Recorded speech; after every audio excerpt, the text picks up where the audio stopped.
그 원치 않는 삶에 이제 장애로 고통받는 사람도 많이 있는데요. 장애인으로 태어나기도 하고 뜻하지 않는 사고로 이제 고통을 받기도 하는데요.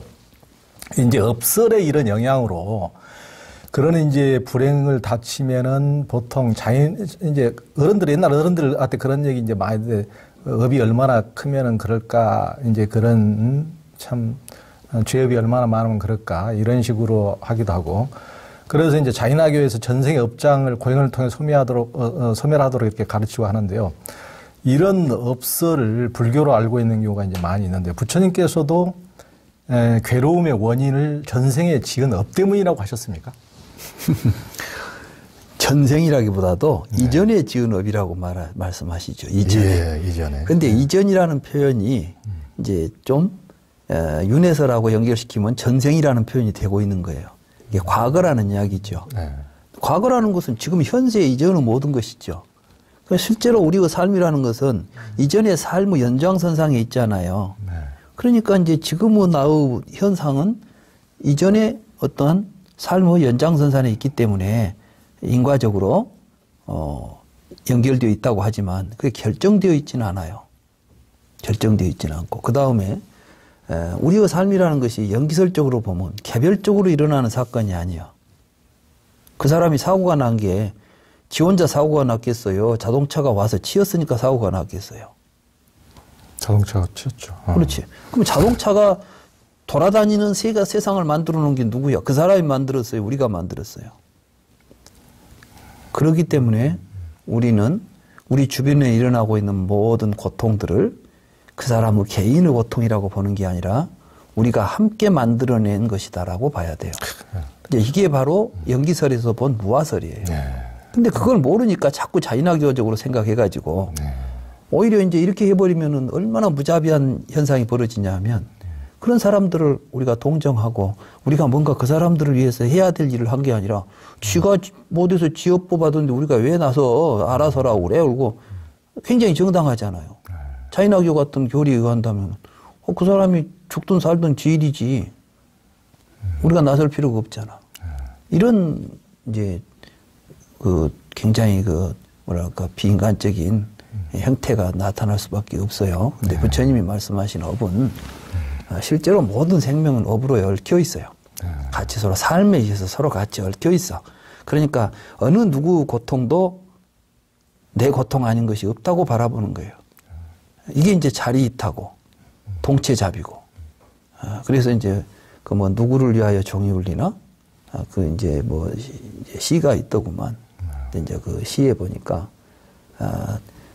이 한 지구의 한 귀덩이에 땅이 흘러나가는 것도 그것도 결국 내 몸 한 귀덩이가 흘러나가는 것과 다를 바가 없다.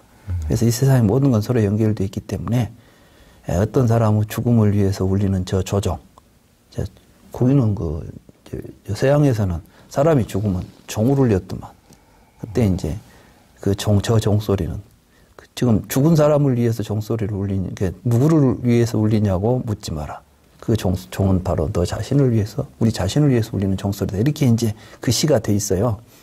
그래서 내가 그걸 보면서 그렇지. 이게 바로 연기를 이해하고 무아를 이해한. 그래서 그 시인도 그렇게 이제 세상을 보면서 나라고 하는 것이 다른 타자와 연결되어 있고 타자와 내가 둘이 아니다라는 의식을 갖게 되면서 그 시를 썼던 것 같아요. 그래서 이제 해밍웨이 같은 사람은 세계의 여러 이제 그 갈등 지역에 직접 가서 스페인 내전에 참여하잖아요. 그러면서 이제 그 작가로서 나는 그래서 해밍웨이 그분이 하나의 그 간단한 소설가가 아니라 매우 심오한 이러한 그 철학자고 그걸 또 몸소 실천한 위대한 성자라는 생각이 들더라고요. 그래서 그런 생각을 합니다. 굉장히 중요하신 말씀인 것 같아요. 그러니까 예전에 우리가 업설의 영향을 너무 받아가지고 예를 들면 80년에 광주에서 사람이 많이 죽고, 예를 들면 세월호에서도 많이 죽고, 예를 들면 뜻하지 않게 무슨 어린이 소아암 걸리고 지가 먼지가 있어서 태어나면서부터 그러면 이제 계속 전생에 업이 있고 뭐 죄가 많아서 이런, 그렇지 않아도 고통받는 사람들한테 더 이게 정신적인 고통까지 가중시키는 그건 그런 시기로 굉장히, 그래서 어떤 굉장히 중요한 교단의 지도자도 이제 종교 기자들 만났을 때 계속 그런 말씀하셔서 차라리 그 성경에 맹인이 자기 잘못 때문이 아니고 하나님의 영광을 드러내기 위해서 그렇게 된 거다고, 차라리 그 말보다 훨씬 못하다 없으리. 오히려 하나님의 영광을 드러낸다고 차라리 이렇게 해주면 그렇지 않아도 고통받는 사람이라 조금 위안이라도 주지, 뭘 그 죄가 많아서 전생업을 계속 그런 식으로 하니까 2번, 3번 죽이는 결과를. 이제 그것이 사실은 이제 우리 주변에 불교 뭐 좀 지도자니 불교에 대해서 뭐 큰 스님이 하시는 분들 가운데 이제 그런 게 좀 안타까운 게, 불교를 제대로 이해하지도 못하면서 그냥 그런 식으로 해버리면 사회적으로 불교가 사람의 고통을 서로 껴안아주고 해소해줘야 되는데 오히려 거기다 대고 더 발길질을 해버리면 되겠어요. 그래서는 안 되고, 사실도 아니고 실제로 지금 소아암이 걸리는 것이 그 사람의 개인적 잘못이 아니에요. 요즘 보면 우리가 이제 워낙 많은 그 환경 오염이 되다 보니까 언제 내가 그 암에 걸릴지도 모르는 거야, 지금. 사실 이제 암에 있어서 이제 대부분 보니까 피폭이 되더만 원자력, 발전소 옆에 있는 사람들은 암이 많이 걸린다거나, 또는 쓰레기가 매립지 근처에 있는 사람들이 암이 많이 이런 사례가 나오잖아요. 쓰레기 누가 만들었는데? 그래.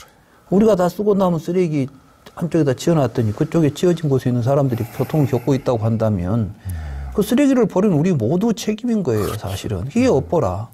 우리가 이제 그 업을 좀 더 광범위하게 바라보면 이 세상에 일어나고 있는 여러 고통들이 다 내 자신의 업이 나타난 결과다라고 바라볼 때 그걸 같이 치유하고 그걸 같이 극복해 갈 수 있는 길을 열어가는 게 지혜로운 우리 불자들의 삶인 것이지. 그래서 제가 이제 불교 이해가 중요하다. 불교를 바르게 이해해야만 모든 것을 보는 바른 시각이 생긴다. 그런 이야기를 강조하는 겁니다. 예.